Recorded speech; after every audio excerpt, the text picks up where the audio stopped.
I was just curious a few weeks ago when we were doing the last final stuff on our presentation for today. And then I said, well, ChatGPT, everybody talking about it, OpenAI or AI in general. I was thinking, well, do I even have to be here? Or could I just type that question in and then you could find all the answers there? So we tried it, or I tried it. And then the result is as you saw up there, and luckily that response is not going to help you very much. So welcome to our session where you will learn much more about Prime to DNA Center migration.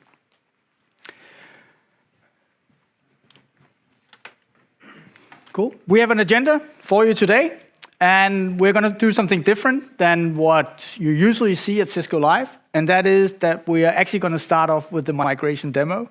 So we're going to show you how you actually really migrate from Prime into Cisco DNA Center. Then we're going to come back and talk about what are the tools that we have to help us to do this migration, including all the details of that migration tool that I'm going to demo. So in the demo, I'm just going to tell you what I'm doing in the demo. I'm not going to tell you all the options there. We're coming back to that. Now, after we talk about the tools, then my colleague Stefan and myself will introduce ourselves shortly. We have been helping a lot of other customers with their migration from Prime to DNA Center. And of course, along the way, we've found some tips, some tricks, and some best practices for how to actually get a successful migration. So of course, we're going to be sharing all of those with you. Then we're going to talk a bit about some Cisco DNA Center deployment options. There's some virtual options today. There are some different sizes of appliances and so on. So we're going to come back to that. And then at the end, we felt we needed to talk just a little bit about DNA Center and some of the really cool things we think it can do, especially things where we say it's actually quite a big improvement to how Cisco Prime was doing things. So I've been working with Cisco Network Management for the past 25 years. My name is Søren, and I work for Cisco in Denmark. Yeah, and my name is Stefan Honeda. I work for Cisco in Austria. Besides network management, like Søren, I also take care of wireless topics and work with customers and partners and advise them on this. And if you follow our recommendation, you will be successful in your migration. That took half an hour to practice. Now, that was too quick. There will be 3 ways that you can be asking questions. There's a 4th way, but I don't want to go there. So the 3 ways are in your Cisco Live mobile app. There you can join the discussion to a WebEx space, and in that WebEx space, during the presentation, you can be asking us questions. We will not be replying to those questions during the session because we will be busy up here presenting.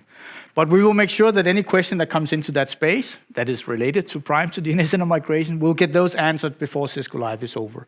The space will be open for a few weeks. So even if you come back from Cisco Live and you have a question for us, put it in the WebEx space and we will make sure to get it answers for you. Secondly, at the end of our session, we are hoping to be on time, and that will give us just a few minutes for live Q&A in the room. And then the third option is that tomorrow at 10:30, there's going to be a Meet the Speaker session. 10:20, I think it is. 10:20 tomorrow in the session lounge out here. There's going to be a Meet the Speaker session where you can come and meet Stefan and myself, and there we can answer any questions. There are 2 questions that I will take up front. The first one is licensing.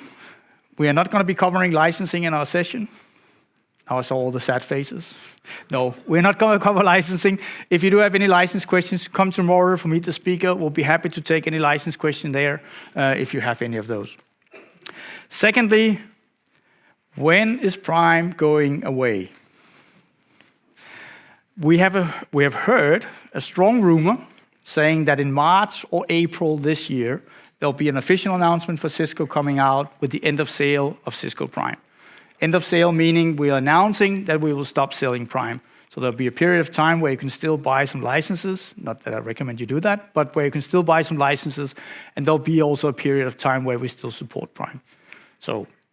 But expect something happening in March or April regarding the end of sale announcement there. Cool. And now the demo.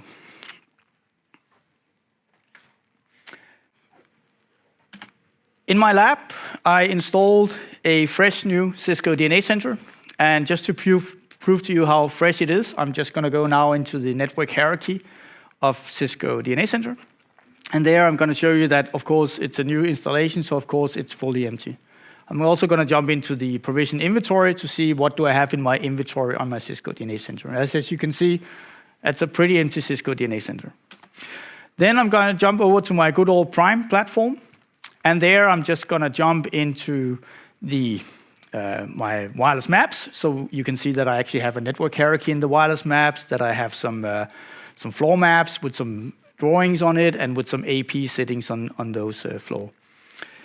You can see how quickly I'm moving with the mouse. That's all due to the fact of fast speed in iMovie. Now, as you can see here, I have a nice floor. I have some Cisco access points on that floor, and you can see the heat map and all that. And of course, this is what we would like to migrate from our Cisco Prime into our Cisco DNA Center.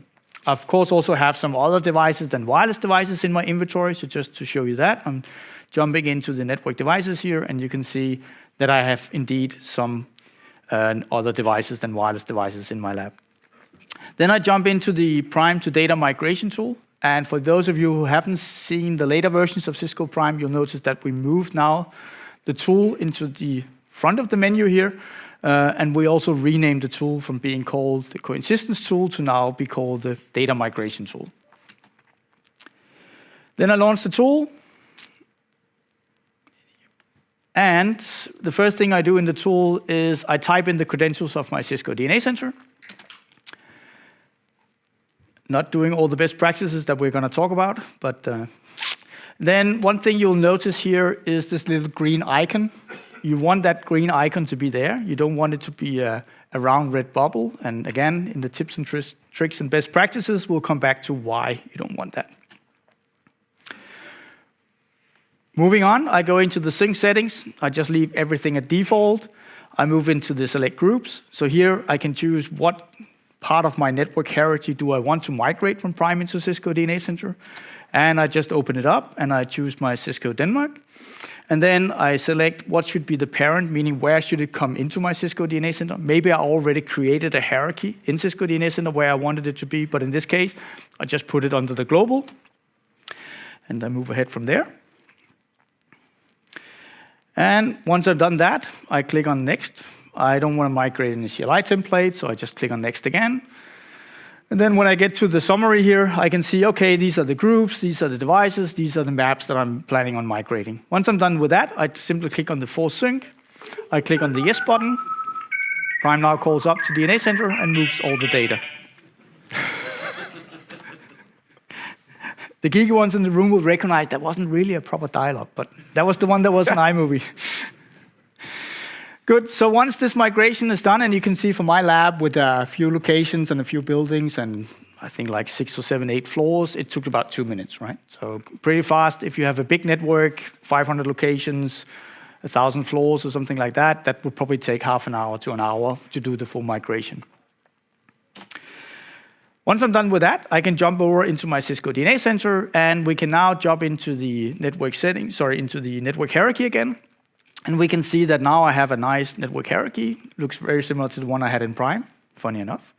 And then, of course, I can go again to that 8th floor, and I can now see that I have the access points, I have the floors, and I have the location and all that matched up.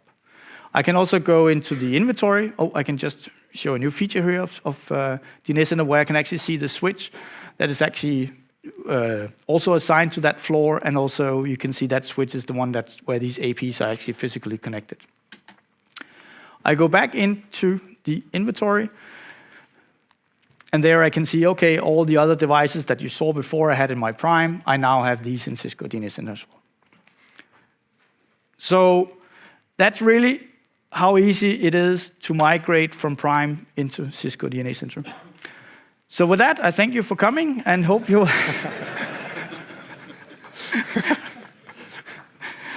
There's a seat here. I can see if some of you that are standing wants to sit. Now, I'm saying this for a few reasons. One of them you heard before. We are soon going to announce end of sale of Cisco Prime, meaning that it's definitely going to go away. Now, There's a few other reasons why there has never been a better time to migrate to Cisco DNA Center than there is now. And that's because we made some really, really good enhancements in Cisco DNA Center in the past year. We have increased the scale, and we've increased the scales in some very important areas, especially for you customers that are coming from Prime. And we'll come back to those exact scale numbers and so on in the next few slides. Also, we brought up Cisco DNA Center to what I will call 100% feature parity with Prime. And I know you can find a feature in Prime somewhere in the corner of Prime that DNA Center can't do, but at least the functions that you are doing in Prime, you can do the same in Cisco DNA Center. There might be some of the reports that doesn't have exact same details, but still, I would say we are almost at 100% feature parity. We announced and launched the virtual Cisco DNA Center. First phase announced now and supported is in AWS, Amazon Web Services. And this summer, you're going to see also a version that you can run on-prem in your own data center on VMware EXXi. This one is very important because one of the major reasons we have seen customers not adopting to Cisco DNA Center has actually been, well, I still have these old devices. The solution was quite simple, just upgrade the old ones, right? Buy some new stuff. But sometimes you have old equipment in your network and you're going to live with it for a long time, right? Might be financial reasons why you don't upgrade. Maybe there isn't a really other reason that you have them and it's hard to get them upgraded. With the latest version of Cisco DNA Center, we now support 500 old, what we call legacy devices in DNA Center, right? So we took 500 old Cisco devices that are end of life, end of support, end of everything, and we now still support them in Cisco DNA Center, right? Doesn't mean you get tech support for them still, right? But it means we support them from within Cisco DNA Center. We'll come back to what kind of support, because that's, again, a little bit different depending on what stage, what life cycle stage that product is in. On the appliances, and in general with the Cisco DNA Center, we have some different scaling on these platforms. And the first scale is if we have a 44-core platform. So with the 44-core, we actually had a DN1 and a DN2. And you can also take 3 of these 44-core platforms and put them together in a cluster.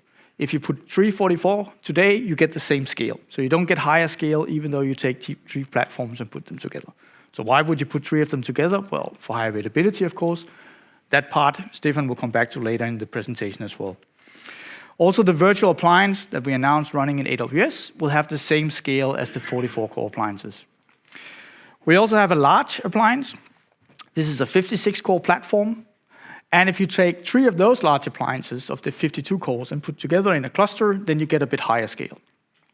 We also have an even larger platform called the X-Large, which is the 112 core. And again, if you take 3 of these 112 cores, you get to an even higher scale. So this higher scale is in the latest versions of Cisco DNA Center. So what are the scale numbers, right? The latest scale numbers you can find on cisco.com is the one we cut out here. Those are from DNA Center 2.3.3. And in that one, the main area where we really improved the scale is on what we call side elements. We have a slide specifically talking about what side elements is and so on. We're coming back to that later. But basically, side elements is, you saw I had a map in my Cisco Prime. So of course, my map and my building, all that is counted as side elements. If we take 3 nodes and put them together in a cluster in the 2.3.5. Then on the 56 core, you can see that we now beefed up the scale on how many devices that we support, how many clients we support. And again, the same if we take the 112 core, put 3 of them together in a cluster, then again, we get to a higher scale. 2.3.5, again for the 3-node cluster, we even beefed up the numbers even more. Right? So you can see that with the existing hardware that you bought, we actually start supporting more devices, more side elements, etc. Feature parity. 12 o'clock. Someone is getting married. Last time I heard that one.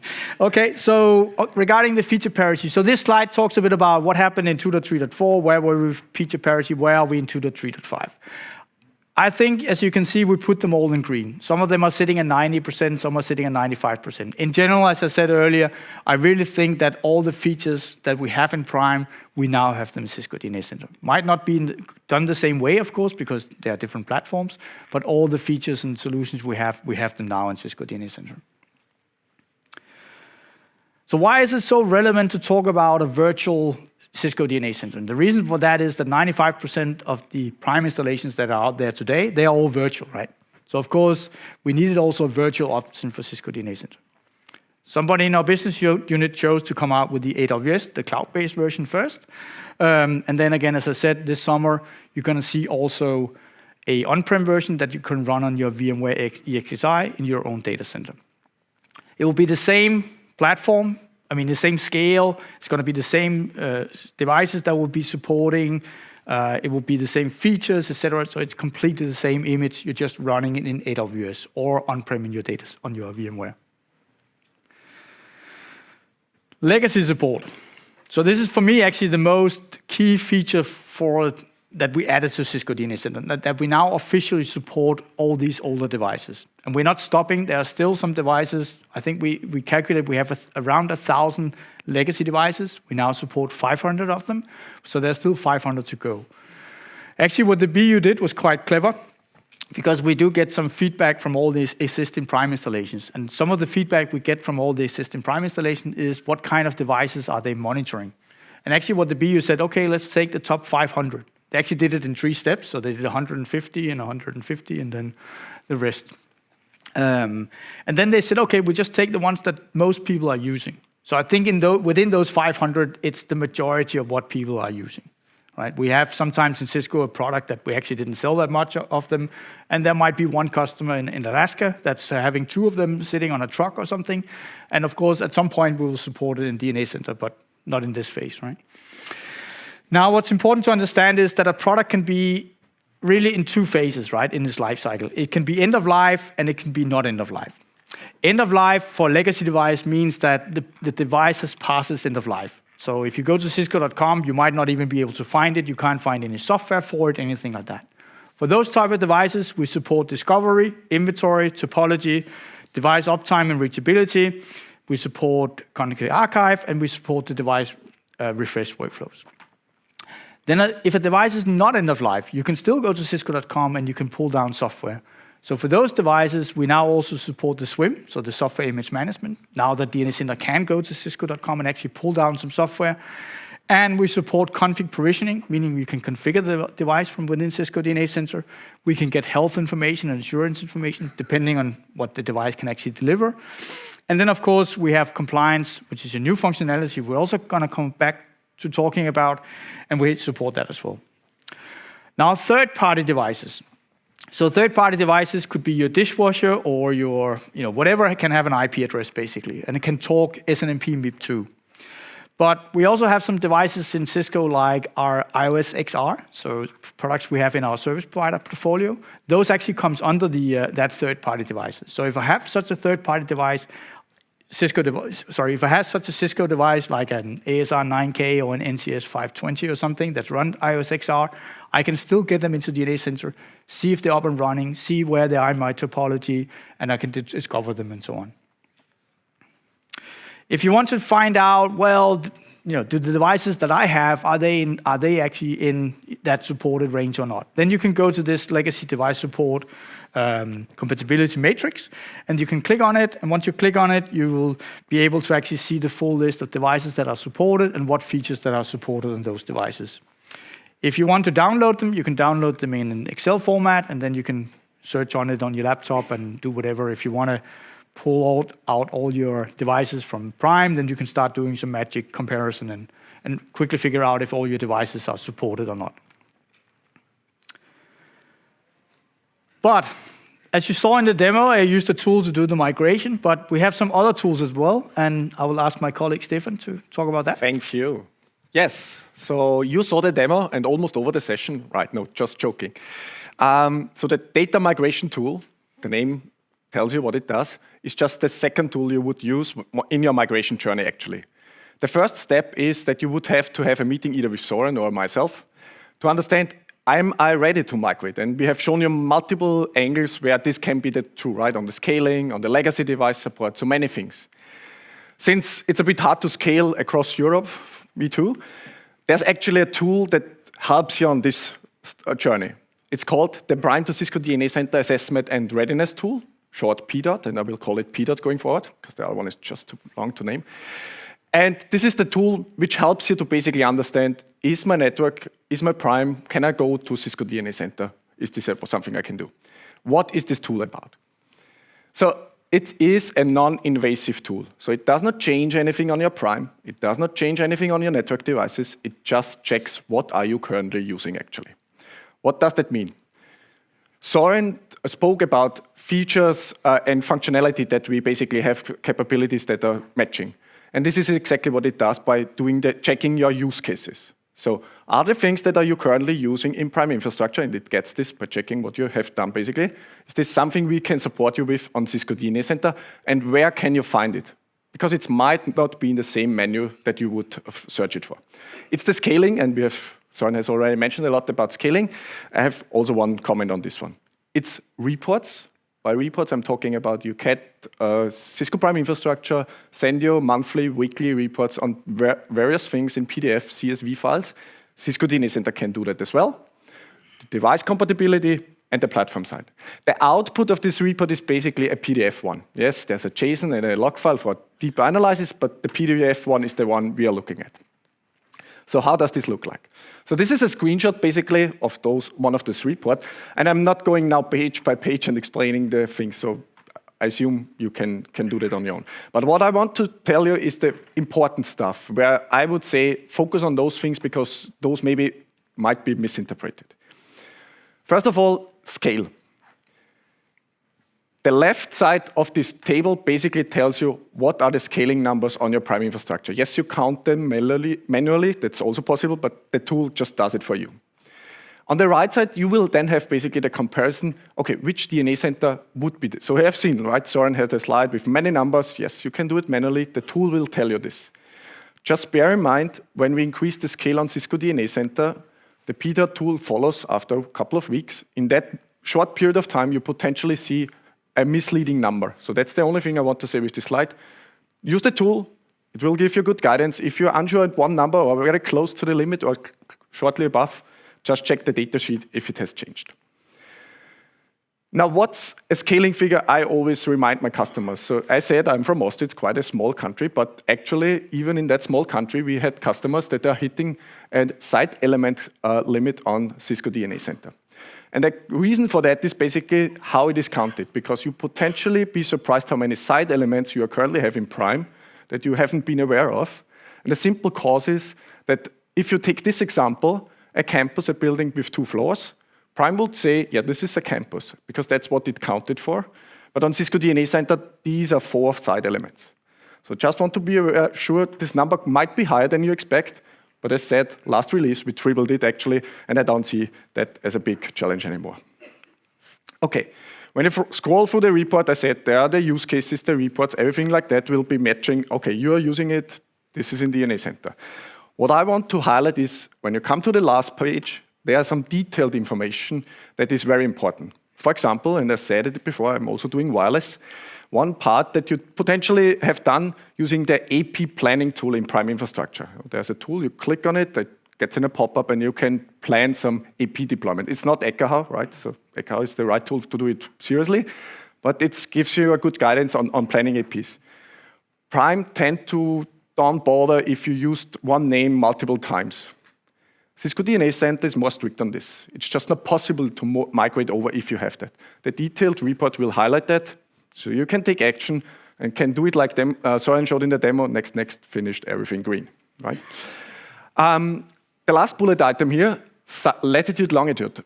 So the geo coordinates, this is also an important stuff, and we will come back to this a bit more, because that's also something where Prime was not that strict. Cisco DNA Center has a much stricter check on it.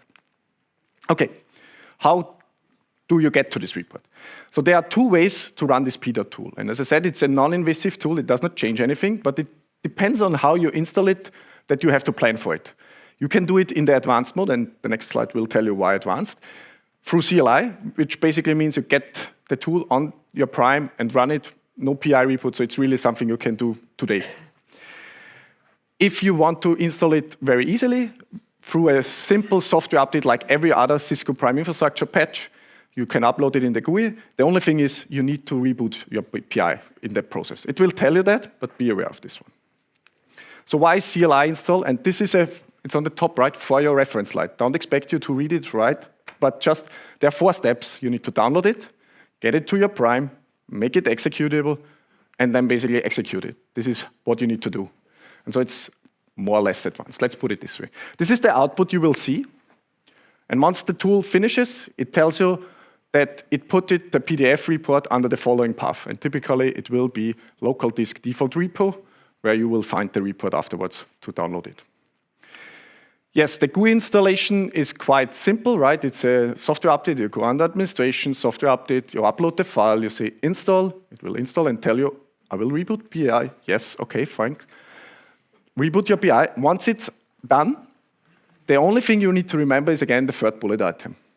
This URL, and it's documented, and you will find it on the web as well, webacs.pdot.jsp, there the tool is actually then hosted for you.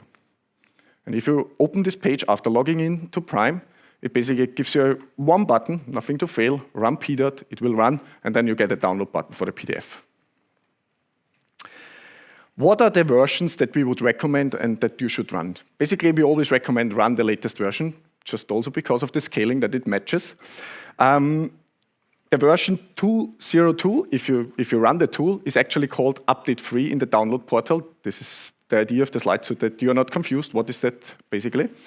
We made a slight update, which is only available currently as CLI, and it's actually available for quite a lot of Cisco Prime infrastructure releases, 3.7.1 up to 3.10.3. The only thing is on 3.10.2 and 10.3 on cisco.com, you won't find the update file for the GUI. Just take the one from 3.10.1. It runs on the same, it works. Okay? And it checks against Cisco DNA Center 2.3.3. Okay, now you're at the point where this report tells you everything good, potentially you talk to us, and we say, all good, you can migrate, so let's run the Prime Data Migration Tool, PDMD. What I want to say, and this is also important because maybe this is someone gets this otherwise wrongly, it's not mandated to use this tool. So you can also manually export your location groups, export your maps, export the inventory, and import in Cisco DNA Center. That's also totally fine and possible. We would recommend you to use the tool because it can do also the CLI, ICE, CMX integration, and you can run it multiple times. And there's a good reason for you maybe to do that because you want to just migrate one location, floor, map, whatever, and not the full inventory of your Prime infrastructure. So this is the important thing here. Again, the Prime Data Migration Tool is something you only can install with a software update. So a PI reboot is actually required. And the cool thing on this one is that, for example, for 3.10.3, so if you're running actually the latest Cisco Prime infrastructure release, it's incorporated. So there's no dedicated installation needed. If you are on 3.10.3, this version is actually already incorporating. And it's like PDA-tool 3.7.1 up to 3.10.2, you can get basically the update file and install. It's tested and verified against DNA Center release 2.2.3 and 2.3.3. And I also have listed 2.3.4. It's something I assume no one in the room runs actually on a Cisco DNA Center because 2.3.5 will be the next one that's coming out for you roughly in a month or so. Okay. So what this tool does, and Søren said already, we renamed it because initially it was called Coexistence Tool, but basically what it does data sharing. So it moves over your inventory, your maps, location groups from the one side to the other side, and your devices start to feedback basically in both systems. So you will get health information in both systems. They will send syslogs to both directions, basically. This is what this tool is actually doing about. So I mentioned it. If you're searching on 3.7, 3.8, the tool, it's not in the main menu where would you expect it. So you need to go under the administration, basically, and it is not that well hidden, but it is basically here under general. You can find it and open it.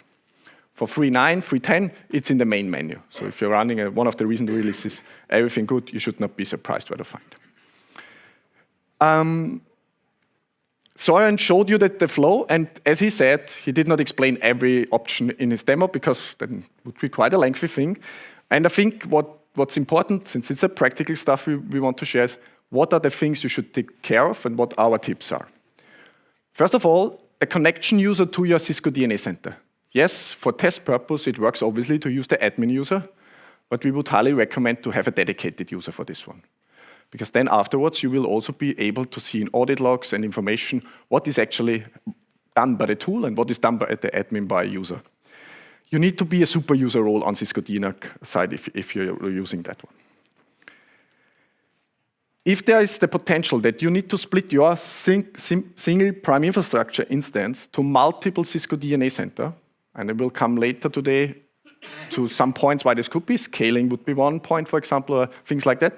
So if you want to split it, then this is this multi-server setting that you are looking for.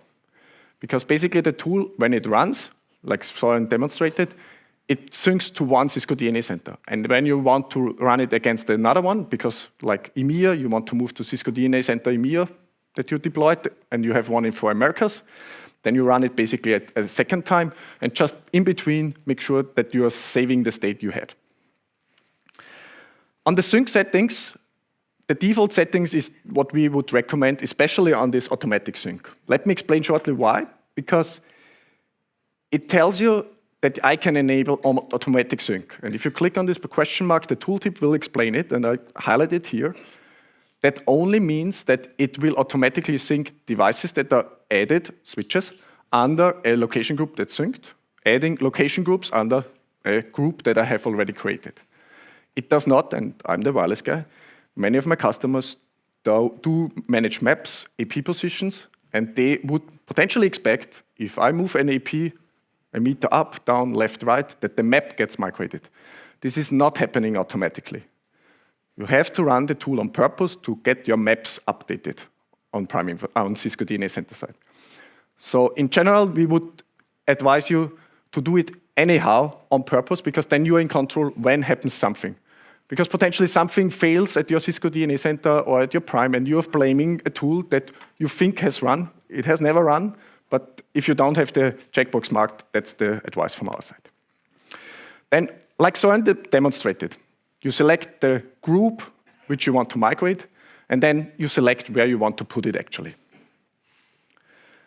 Soren said already that you can move them around, right? In Cisco Prime Infrastructure, you maybe had only, take now Austria, Vienna, something like that, and you now say, oh no, I want EMEA in between when I go to Cisco DNA Center. This is totally fine, can be done in this migration process. If you don't find the location that you want to have, or just have building it up during the migration, this site builder is the tool where you can do that. You click on it and you can create areas on your Cisco DNA Center. You can obviously do it on Cisco DNA Center as well. So you're not needed to do it with the site builder. Go on Cisco DNA Center. If it's not freshly installed, all good on this one as well. This one is important. This one is important. This option is not brand new, but was not there in the first iterations of this tool.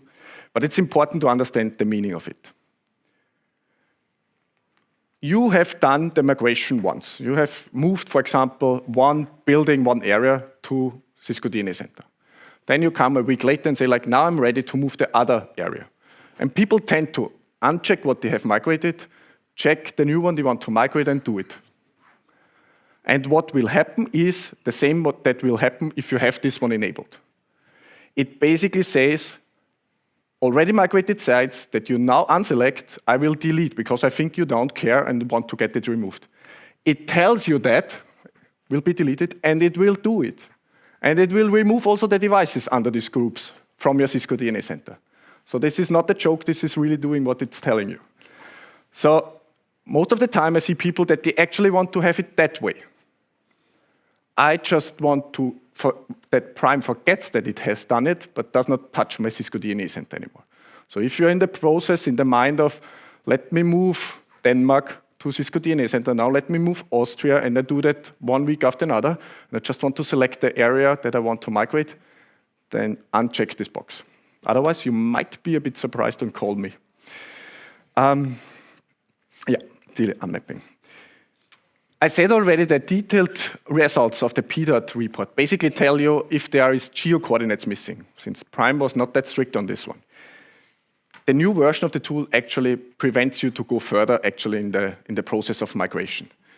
At that point, you will get a pop-up telling you you have a building, a floor that actually has no location at all. You need to correct it, otherwise I will not continue. It basically will fail anyhow, so it will prevent that step. And you can basically correct that at that point. And then that's it, basically. The summary side you have seen in the demo, and then you do the sync and you're done. What we want to make sure is that not only your Prime is in a good shape, you also need to make sure that your Cisco DNA Center is in good shape. Don't blame the migration tool if your Cisco DNA Center is not ready and running at its best, let's put it this way. And for that, there's a tool that is not only used for this purpose, it's actually used when you're upgrading Cisco DNA Center. It's called the Cisco DNA Center Audit and Upgrade Readiness Analyzer, short AURA. I go really just shortly on this one because I just want to make sure you're aware. It's again similar like the PDOT, non-invasive, just does some checks on scaling, health, and especially on can I upgrade my Cisco DNA Center. Not topic of this session, but anytime you upgrade Cisco DNA Center, run this tool, it is a good thing to do. Our customers, partners in Austria, I have trained them to do so. So they are quite happy with that. How you can run it? For a reference slide, so not expecting you to read, the PDF is there to read later. If you're running DNA Center version 2.3.3 or lower, run it through the CLI. This is how you can do it. And if you're coming to the next releases, 2.3.4 or higher, we have started to incorporate it into the GUI. So it's a very simple thing under the system health. You will find validation tools. You can run the report and basically export once run as a PDF, and you will get a similar report that you have had before. So those are the tools that we have at hand. Soren, are there additional tips and tricks we have seen and learned? A lot of them. For those of you who are standing, just for information, there are 3 seats here on the first row and a few on the second row. And so if you're not happy with standing, then there's a good chance of sitting down there. You either can but I really appreciate the dedication. So, yeah. Thanks, guys. In the front, there's even chocolate. So, if I go to a customer, I need to help them with the migration. The first thing I actually try to encourage the customers to do is that we go to the Cisco DNA Center and we just create a fake site. We call it Soren or the customer's name or something. And then what we do is we create an area, create a building. And in that building, we then discover the wireless LAN controllers and we assign the wireless LAN controllers to that site. And I do that because when we discover the wireless LAN controller, we see that it comes in all green. We check that we can see the access points that are assigned to that controller. And we also check that we get some health data back into Cisco DNA Center.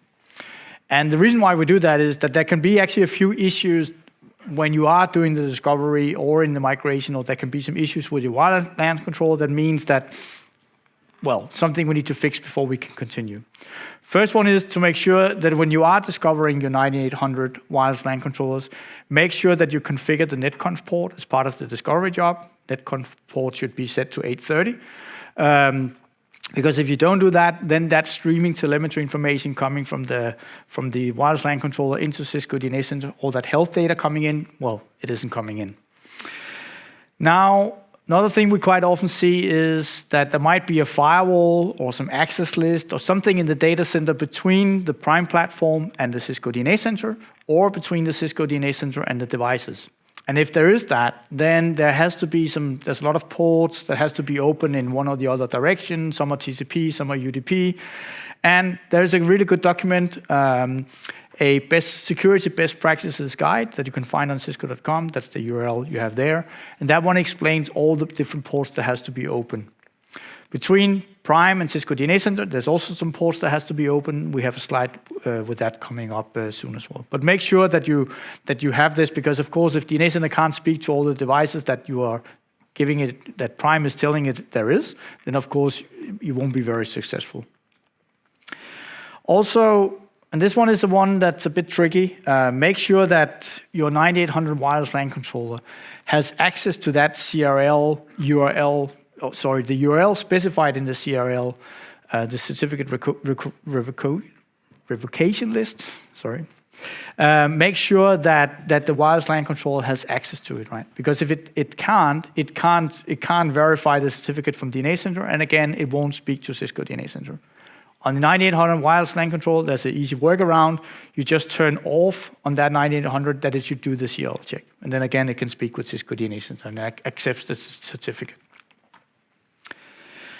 So, if I could get this to work, not today, and then I jump 40 slides.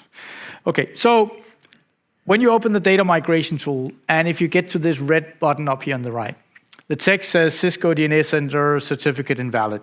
So that's the prime platform saying that the certificate from the DNA Center platform is not valid.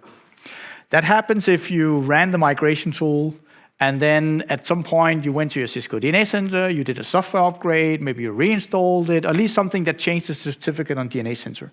Then Prime has downloaded the certificate and says, hey, well, you changed the certificate, that's probably a security problem, so I'm not going to talk to you. Right? So it's a kind of a security thing. But of course, if that happens and you want to do your migration, then what do? So it's quite simple. You go on your Prime platform, you run this NCS cert validation, TOEFL search, lit search. You see the certificate name of the for that DNA Center platform, and then you run that other command where you delete that certificate, right? Quite simple. But of course, if you sit on that page, it's not simple to know that this is what you have to do. On the Prime data migration tool, yes, Stefan? Thank you. I have also a part here. Yeah. So if the first time you are opening this tool, like many things on Prime infrastructure actually, if you run things on Prime, they take time. But this one is really because this is an actual own tool that needs to be spin up. So the first time you open this tool, be aware, it takes some time. We already said it, that the access rights are the following. At Prime, you can be a super user group. So yes, you can run it as a root user if you have the rights, but you can also run it as super user. And as mentioned already when I explained the options, we would recommend you definitely to have a dedicated user. It helps you to later on go in the audit logs, understand on Prime and Cisco DNA Center what actually has happened from which user. And speaking about the required ports, there's actually a port that you need to have enabled. Since it's a dedicated tool that runs on Prime, it runs not on port 443.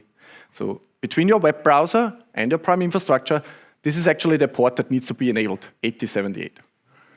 If you have not enabled, you won't see the Prime data migration tool, and that's not good. And for Prime to Cisco DNA Center, it will be 96% of the time port 443 where all the data is migrated.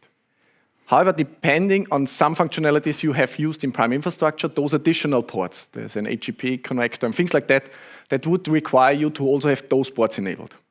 So as I said, 95% of the time 443 is totally fine, but I would recommend you to open these ones as well to have this done. I said it already multiple times, I'm the wireless guy, so I take care typically of maps as well.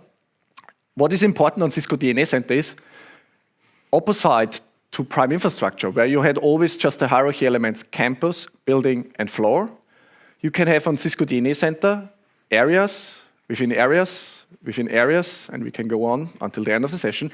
Basically, multiple areas within a building and then a floor. So you can have multiple levels on those. If you're an experienced IT professional, not looking at someone at the stage, then this is not a surprise, the next rule. Don't use letters of your beloved country that are very special in anything on Prime infrastructure and Cisco DNA Center. It's not that it is not working at all, right? But it's like, I want to get into trouble at some point in the future, right? Just don't do it, please. What's also interesting and important on the maps, and this is a difference if you look at Prime and Cisco DNA Center, on Prime infrastructure you can sync the map, the floor plans, and receive location data from CMAX. The same is true for Cisco DNA Center. But Cisco DNA Center can also do it from our cloud services, which is Cisco Spaces. It can sync the maps there, and it can receive the location data from there. Prime is not able to do that. So if you're going this way, this is also important. You have seen, like Søren demonstrated, it helps you to migrate basically floor plans, AP position, everything over from Prime to Cisco DNA Center. However, it is not working to currently, as current release, that you can migrate the obstacles and plain DPs for those previously described multi-level hierarchy. So if you're using just the Prime and moving it over, all fine, everything will be migrated, obstacles, walls, everything you have ever drawn on your maps. If you have multi-level maps, this is currently not working, but it will be soon. The update 5, which is in the works and coming out soon, that will help you to get this one done. Søren, what else do you have? Well, I have one of those that we probably shouldn't tell you about, right? So, because the Prime data migration tool is actually checking what version of Cisco DNA Center are you running. And it might be that there's a 2.5 coming at some point where the tool will say, hey, that's not a supported version, and the tool will tell you, I can't migrate to that. It might actually work just fine, and for lab usage, well, maybe you want to test it out to see if it actually works. What you can then do is you can jump into this file on the Prime server, this PNI DNAC version preference.properties. And in that one, you can just add in whatever version of Cisco DNA Center you're running, and then the tool will allow you to do the migration. Again, not something we actually recommend you to do in a production network. And if you contact TAC and say, hey, I edited this file because Søren told me at Cisco Live, then, well, please try. But anyway, it's not supported by Cisco TAC or our engineering, of course. As Stefan mentioned, it's a good idea to create a user on Prime platform to do the migration, and it's good to create a user on Cisco DNA Center that you use to log into Cisco DNA Center from the Prime, because the best place to look if something fails during your migration is in the audit logs. So the audit logs on Cisco Prime and the audit logs on Cisco DNA Center, because in there you can see what was it that I actually tried to do, and then from that you can probably figure out, hey, why did my migration fail?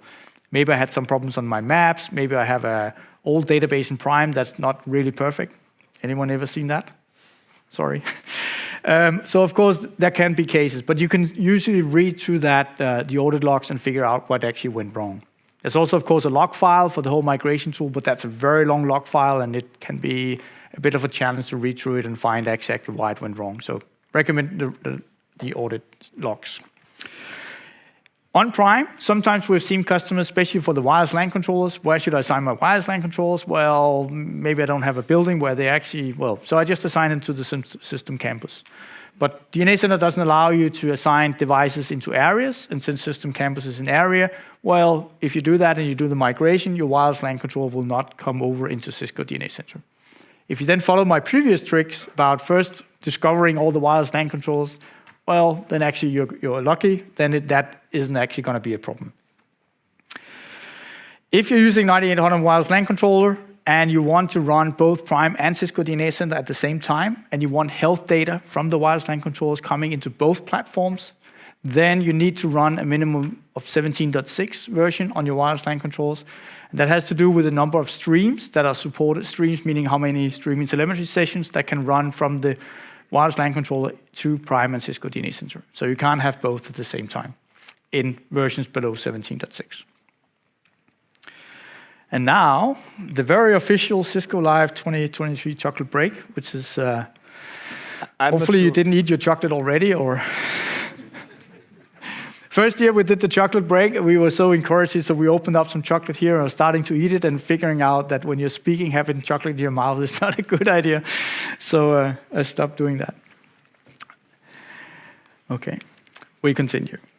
So, this one is quite important, like attending this session was, because the number one issue that we see for people that they're having when they're when they're migrating is that they are not having a civic location or GPS coordinates correctly set up on the buildings and the floors, right? And this can be really, really bad. I've seen really, really horrible examples at some customers.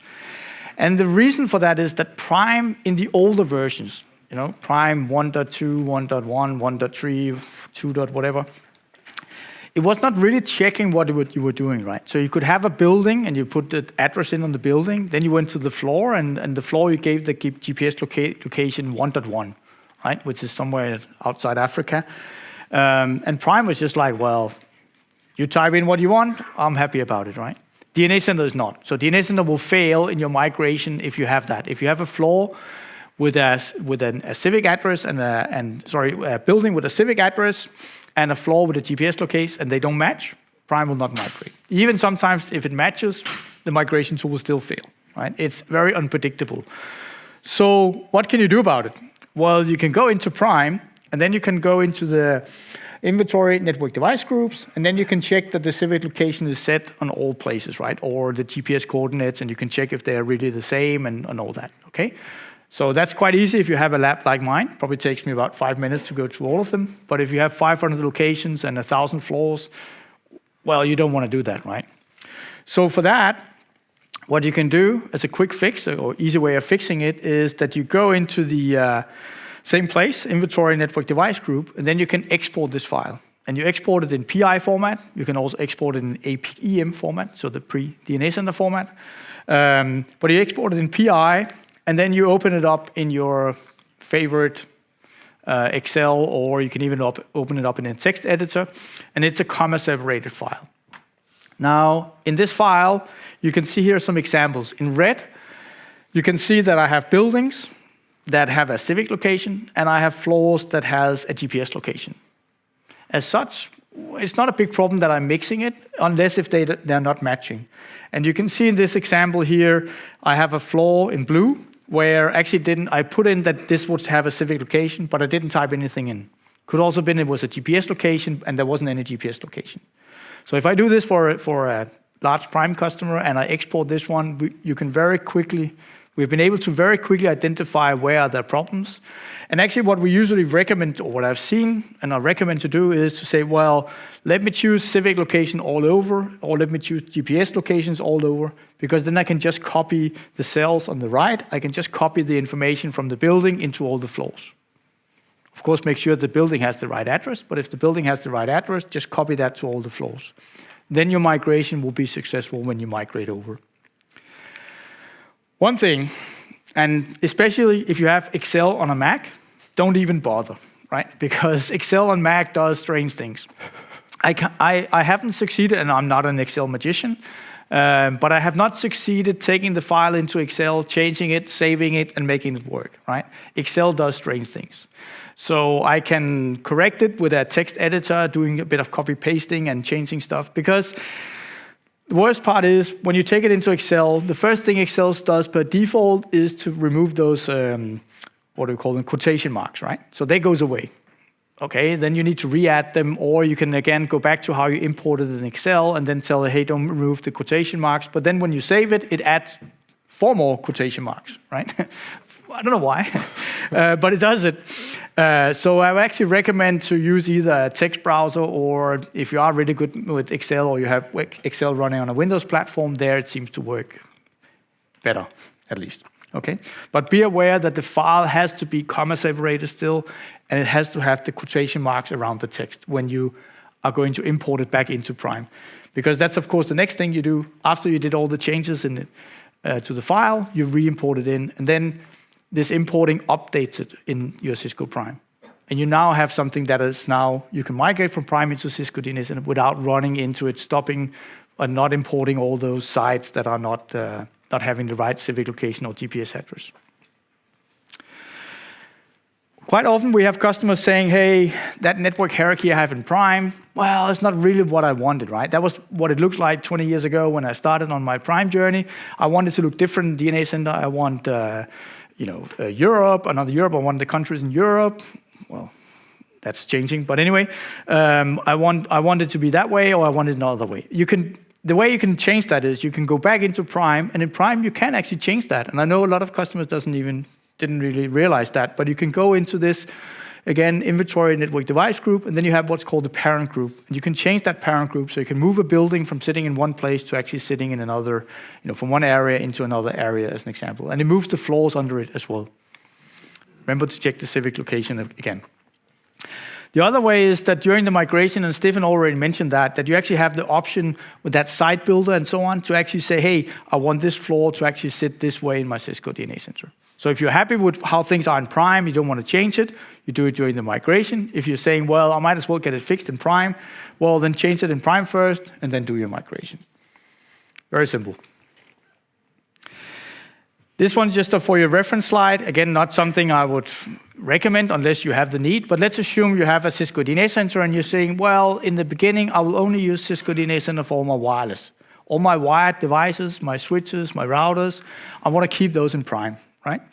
If that's the case, well, if all the switches and routers are assigned to floors, buildings, then of course they will be migrated over. But if I edit this file and I change this to false, which is a bit weird because it says is wireless device required equals false, it means the migration tool will only move over wireless devices. I don't know why it's false, but that's the way it is. Not everything can be explained. DNA Center deployment options. I think that's for you.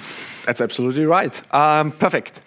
So Søren said already, right? The time is now to start your migration or plan your migration journey. Also the form factor with the virtual one, and Søren will cover that. But he spoke something about 3-node cluster and things like that. And yes, there are scaling numbers that change that, but there might be a different reason why you want to have more than one Cisco DNA Center. So which DNA center, from scaling perspective, and how many do you need, is actually something I want to shortly cover with these slides. First of all, you actually need to decide, or check, not decide, basically it's given, what is your round-trip time between your devices and Cisco DNA Center. Because if you're crossing this threshold of 200 milliseconds, you would need to decide to have regional DNA centers. This is the supported figure, so if you're going across this, then you would need to decide, oh no, it's not possible to get this one Prime to one Cisco DNA Center. Once you have that, you obviously have an understanding how many devices, sites, whatever, will go from one side of Prime infrastructure in which or how many of those DNA center. And then you decide on the scaling. PDOT helps you on this, the data sheet. So this is where you can check this one. The devices, the side elements. And then you come up with the sizing, basically. Medium, large, X large. And the third part, which is very important as well, is what are your availability requirements of your Cisco DNA Center platform? If it's part of your critical processes to roll out access points, switches, whatnot, you might have a different requirement than if it's just used for some troubleshooting analysis at some point in the future or somewhere, right? And this decides what availability requirements you have. And there are two modes we actually offer. It's the cluster that Søren mentioned, the 3-node HA. So yeah, one reason is scaling, but the main reason is you need it high available. And the second one is disaster recovery, actually. One thing that is important, Cisco DNA Center is not part of the network data plane. So if it's gone, your network still runs, right? So no fear on this one. There's only one application that you potentially plan to use, wide area bonjour, where Cisco DNA Center is actually part of the control plane. So this is the only thing which you have to require. Okay, on the failover stuff.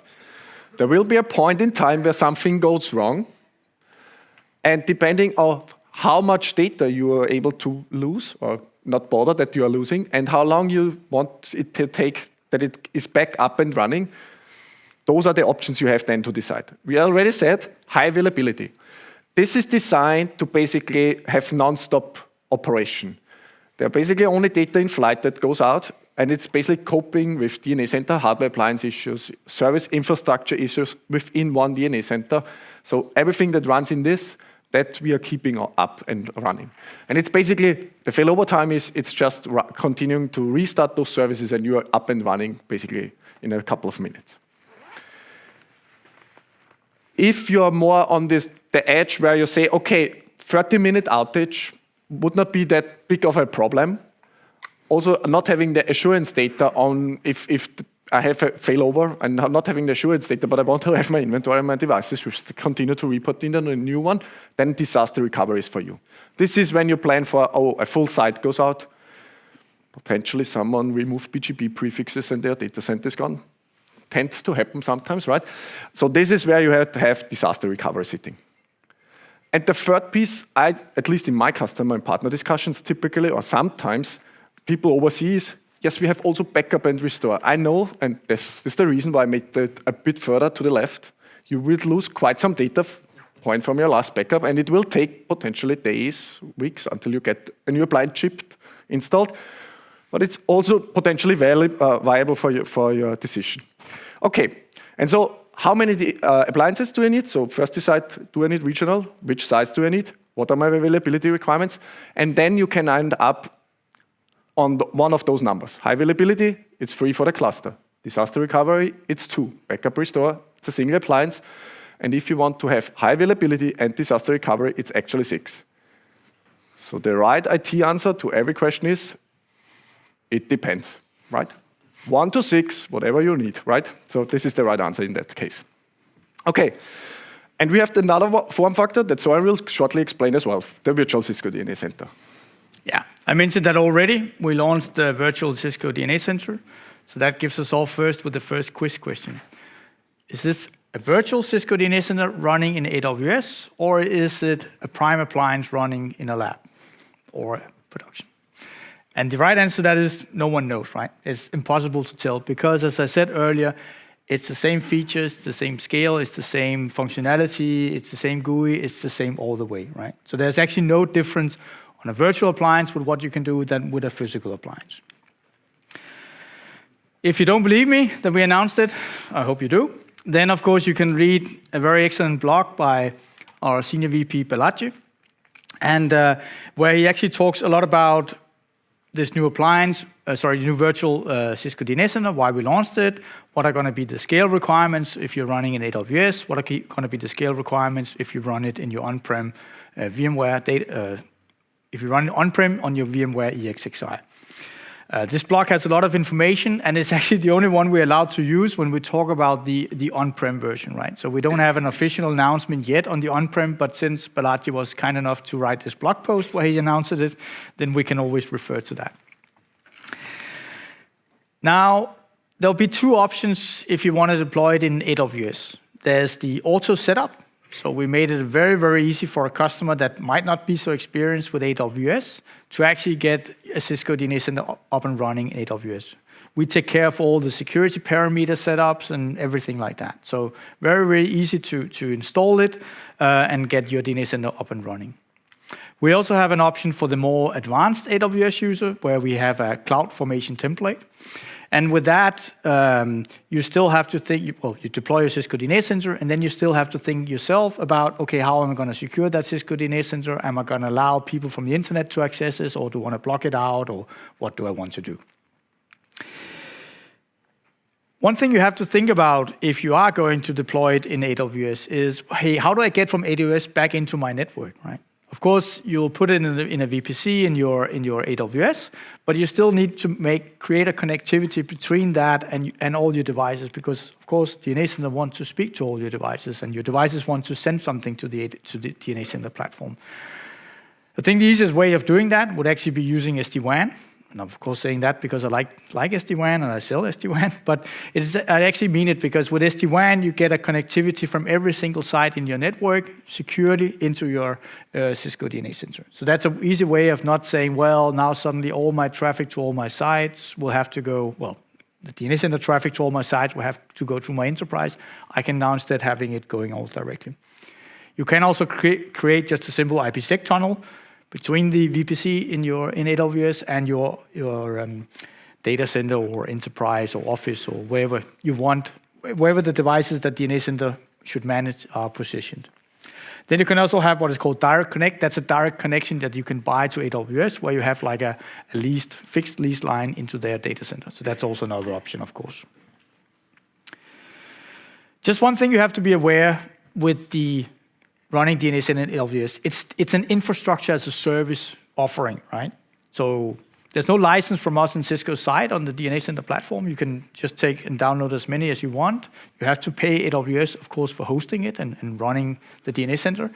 But it's not like you can only run this version of software, right? I mean, you're deciding, or Cisco is upgrading the platform for you, or doing any kind of maintenance. You still have to do the upgrading of the platform, and you decide when you want to do the upgrading and so on, right? So it's just like having a physical appliance. It's just sitting in the cloud. Okay, I just want to make sure that's completely clear. Now, when we first started thinking about adding AWS, we actually had a few more slides, and then at some point we said, well, if we're going to present that part, we're also going to present that part, and we're also going to present that part. And then we figured out this is going to take at least half an hour to go through all the details. And then we found out that we have two colleagues, actually really good guys, they actually have a full, I think it's a 60-minute or 90-minute session all about how to deploy Cisco DNA Center in the cloud.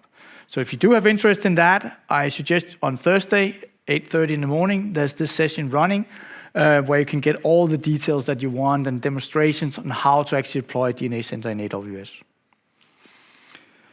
So just a quick summary of what we've been covering so far. We looked at the PDAR tool, the assessment readiness tool, we looked at the PDM tool, the migration tool, we looked at some of the tips and tricks that Stefan and I have been discovering. We looked at some of the deployment options, the scale, and also the AWS stuff.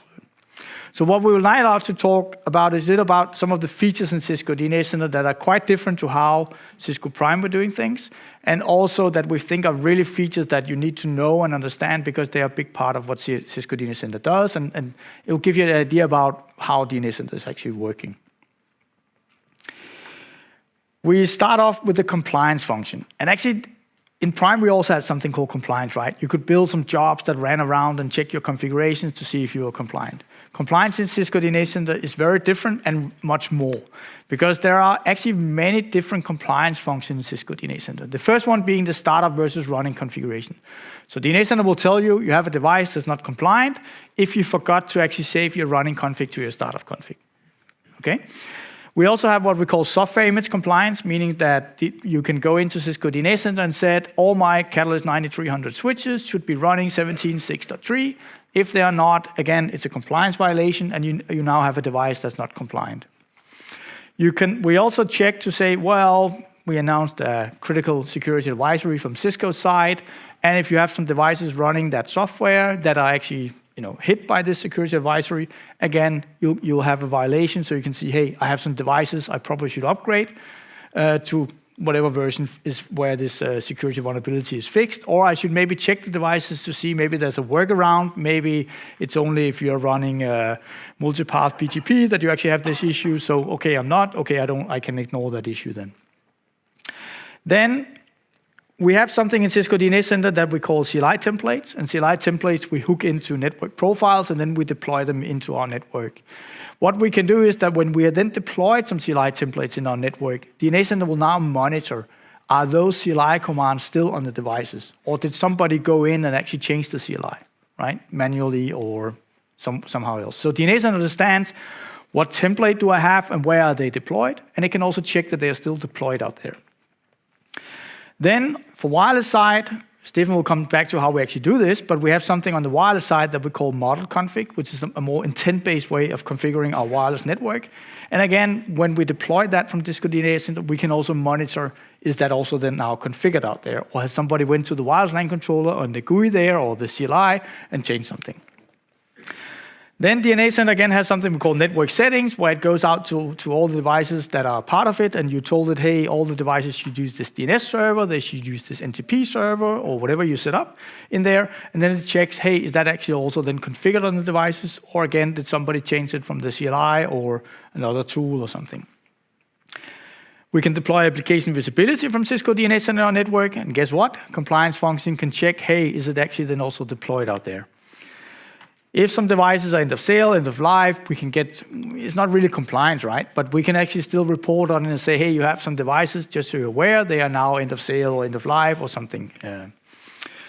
SD Access, a lot of customers are using Cisco DNA Center to run SD Access, and we now also added a compliance module to that. So again, in the same way, checking that what SD Access configured in your network is also what's running out there.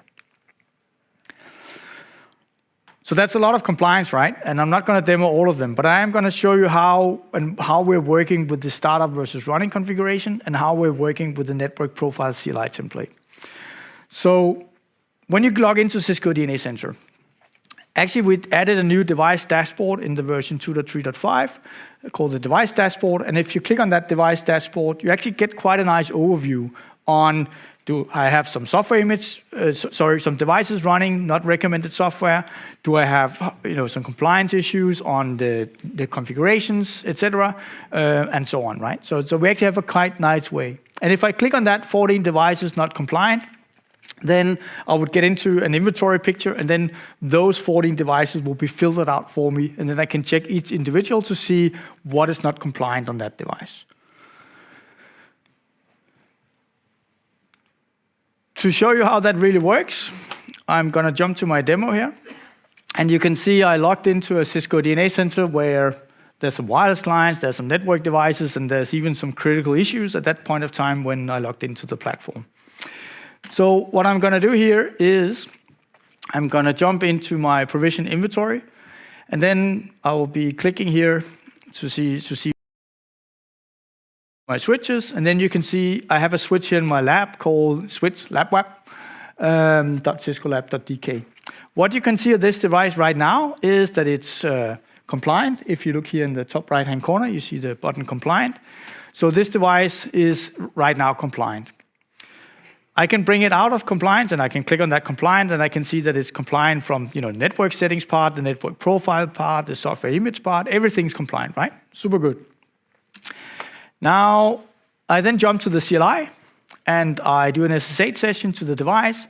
And what I do in that SSH session is I change the configuration of the device.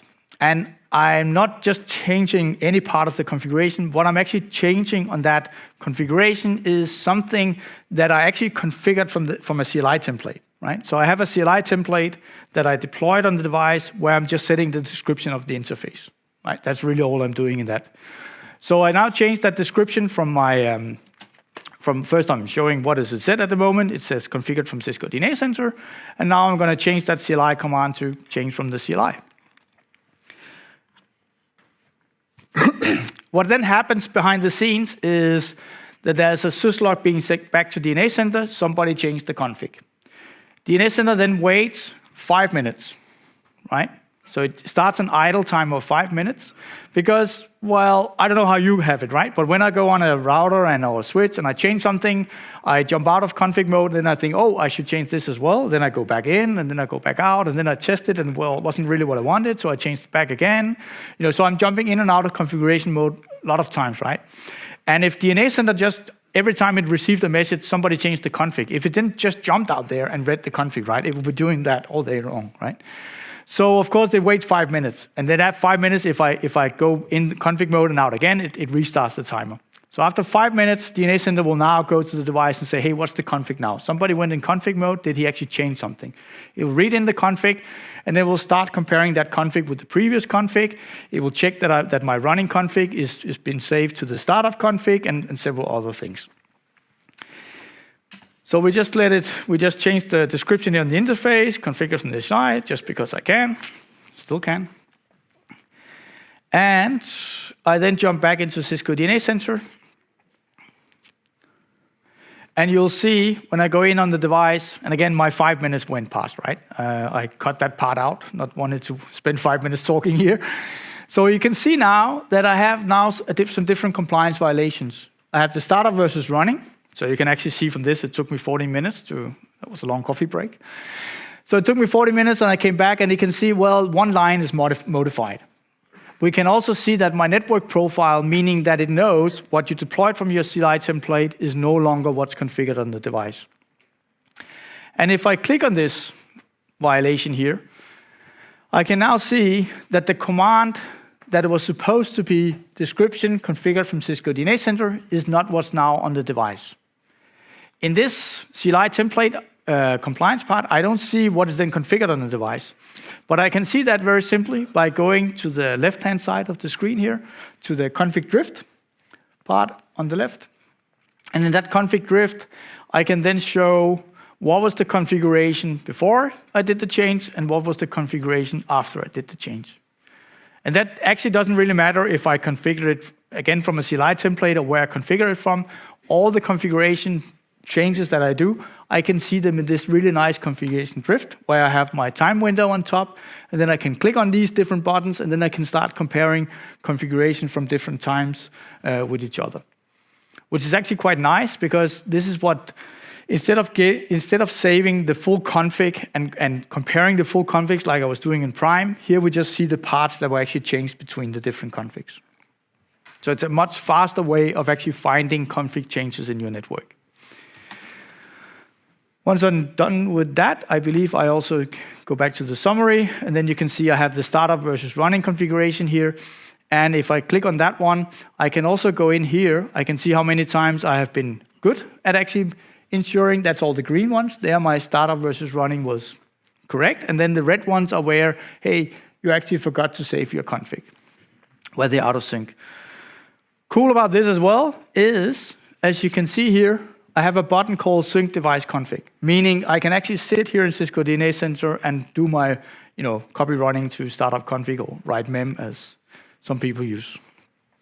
So a really, really easy way of actually, what you call it, getting sure that you have compliance in your network, even if somebody changes the configurations from the CLI. Good. Now, there's a few tips on this CLI compliance because it's not really perfect yet. Right? I can openly admittedly say that because that's the way I feel about it. If you, as part of the configuration, part of your CLI template, maybe you have a bit more advanced CLI template and you go into enable mode, and in this example here, you create a directory. I don't know why you would do that, but if you're doing that as part of your CLI template, then of course that part will be ignored because this will not be in the running config. So that's very clear. One thing is spaces matter, right? So if you write your config in your CLI template like I did up here, where I say interface VLAN 111, I have a description. Notice that I put a space in between before the description. Then I didn't put a space in before the IP address. If I do that, then actually the CLI job will fail and say, hey, that's not what's configured in your CLI template is not what's configured on the device, because on the device there will be a space. Okay, if I had done, instead of doing interface VLAN, had done int space VLAN, well, it will deploy on interface VLAN, but since, the running config will say interface, not int, again, that will also fail. If there's some part of your config, you say, well, please ignore that part. Then you can use this start ignore compliance and stop ignore compliance, and that will instruct the compliance job when it's running to say, hey, this part, I should not compare it with what's running on the device. An example here is where I'm saying no logging to a certain host and adding another host. Of course, the no logging 1.1.1 would never show up in my running config. Hope you all understand that. At least you learned it now. Good. So, another really cool part of DNA Center. The wireless part, actually. So let me shortly go through a few things that are important also to help you on your migration. As we said, there's scale and features and device support, but obviously how you do things is also important because maybe you change a bit your operation. So the AP configuration for workflows, this is actually where you can scale your work, right? If you have massive changes on certain parameters on your APs, like power levels, location names, things like that, you can do it on the wireless LAN controller, but the AP configuration workflow is actually the way where you want to do that. This is for your reference. This is the things you can change. That's, I would say, if you're an experienced prime infrastructure user, that's what you typically would do with lightweight access point templates. You change names, admin status of radios, of the AP itself, the power level, the channels, and all these things. And how you can do that? You actually go on Cisco DNA Center under the workflows and start this. And let me show you a demo. And one previous note, Soren used the fast forward. This is not fast forward. This is real-time recording of myself, how I did it. So no fast forward. You search for the workflow, you open it, you then give it a name or leave it as it is. So I lost already a few seconds here. Then you could tick next. Then you basically say, like, what's the things I want to change? This is real-time. So basically, I just want to change some parameters, no radio things. Select the APs. One note on this, the AP must be reachable and in the inventory. So otherwise you can't select. And then you can select one option, multiple options. You can just select as you want. In this case, I just changed the AP location. And then you can schedule it or run it immediately. That's basically the last option you want to decide on. Boom, and you're done. No matter if it's 1, 100, 1,000 APs. Right? As I said, no fast forward. It's really easy to scale this work, basically. What are the tips and tricks or what's important? If you look at the migration journey and you used prime infrastructure to get now your wireless LAN controller, like we described in your inventory of Cisco DNA Center, use Cisco DNA Center for monitoring, then you're in the right position to also use the AP configuration workflows. So it's only a reachable and managed wireless LAN controller that's required, and you can already do that. And it is no matter if you're using AirOS or 9800. So this is also important. The same workflow applies for both, basically. Since I said maybe you're experienced lightweight access point template user, then you had maybe seen on the list where's AP reset, like the list what's possible. Yeah, it's not in the workflow because it's in the inventory. So this is important. You can reboot your IPs from Cisco DNA Center. It's just in a different place. Go into the inventory, select one or more than one access point, tell him to reboot, do it now or schedule it. It works the same. And actually, the LED state is the same. Yeah, you can manage like blinking, turn it off, also from the inventory. That's an important piece. Since configuring access point is one part of doing wireless, there's another part. Configuring a wireless LAN controller, and here it is really different than you would have done it before in prime infrastructure, where you would have controller lightweight templates, controller templates, different ones for AirOS, for 9800. On Cisco DNA Center, the concept is the following. You design your intent, what you actually want, the wireless SSIDs that you want to be broadcasted at which locations. This is one task you do. And then you configure your wireless controller. And this could be, as I said, a 9800 AirOS controller, EWC, so embedded wireless controller on APs. It could be even Mobility Express, and it is exactly the same, basically. So those two steps, designing the network, then provisioning the wireless LAN controller, and your wireless is basically configured from Cisco DNA Center. What does design network in Cisco DNA Center mean? And Soren explained it in the compliance piece already a bit. There are various sections you need to define. There are network settings. It's basically your authentication servers, your DNS servers, DHCP servers, things like that. You design basically and define them on this one. There are wireless settings you have to design, obviously, SSID names, security parameters, things like that. There's the model config part. So especially in wireless, and if you have, there's an advanced tab under the wireless LAN profile where you can do coverage hole detection, load balancing, AeroNet extensions, all those things. Those are the things that you design in the model config. And then, if you like, you can even do CLI templates on your wireless LAN controller. You bundle that up in a network profile and assign that to the site.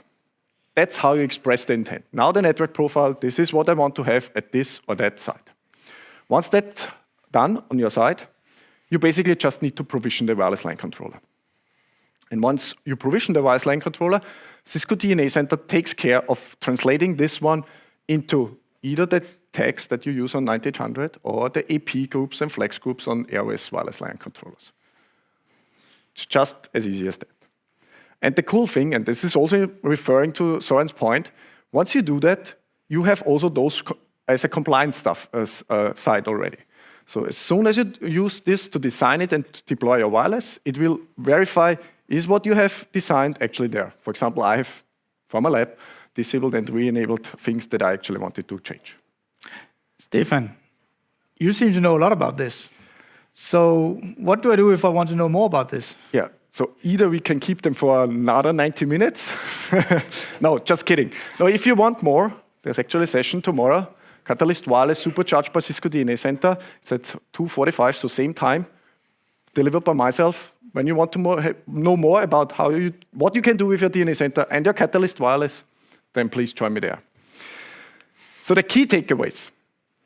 Follow our recommendations and this migration will be successful. From process perspective, from how you can use it and how you can leverage Cisco DNA Center. Use Cisco DNA Center to make your network compliant in the sense of if you standardize, if you make sure software images, configs are in a standard way compliant, you will have a better life. It's like not using those special characters. Making sure everything runs the same, it's a good thing. And if you have to work with wireless, yes, there is the AP configuration workflow, there's the wireless design and provisioning workflow, basically. This is how you can efficiently manage your wireless. Since I have tomorrow something to do, Soren, is there something you will do tomorrow? Yeah. So tomorrow I will be at the Meet the Speakers. So will you, hopefully. As well. The session we have booked is from 10:20 to 10:50, and it's right outside here in what we call the session lounge. There are two areas there, a green area and a red area. So far on the plan, we are in the green area. So feel free, of course, to come there and ask us any questions you have regarding Prime to DNA Center migration. And you'll see us sitting, hopefully, on one of these Hopefully chairs a bit here. taller than this bit. Yeah, hopefully a bit taller than all this. So feel free to come. And don't forget to complete your session surveys. If you have any comments, things you think we missed out or we should have spent less or more time on, let us know. We'll be happy to, we'll be back next year presenting. So of course, we want to see how we can improve our session, of course. And then please continue your education here at Cisco Live. And thank you for coming. We have actually 4 minutes left. So if there are anybody who wants to ask any questions, we have time now, or you're also more than welcome to come tomorrow for Meet the Speaker. No questions? One. Using the migration tool, we need to connect to the ARM devices to tell them the DNA is now Okay. Yeah, so I'll take the question. So the question was, during the migration, will the Prime go to the devices or the migration tool go to the devices and do anything? No, not at all. It's all being handed over to DNA Center, and then in DNA Center will go and speak to the devices to tell them to send syslog and all that information back. Good. Thank you for coming.